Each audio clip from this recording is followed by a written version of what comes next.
think one question that a lot of folks have is, will my case go to trial?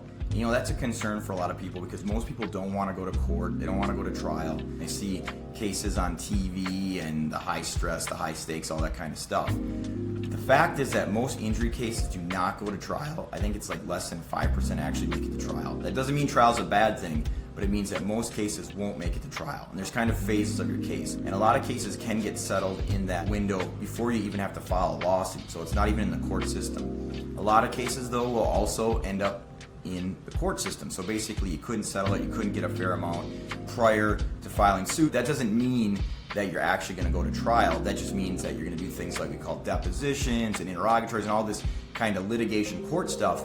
Doesn't mean you're actually going to go to trial. And then there's a percentage, and usually it's that 5% or less, that actually goes to trial, where you actually go to court. So very rare that you'll go to court. It can be a good thing. It can often be the only way to get your case fairly paid out. That verdict can be much more than you would have ever been offered prior.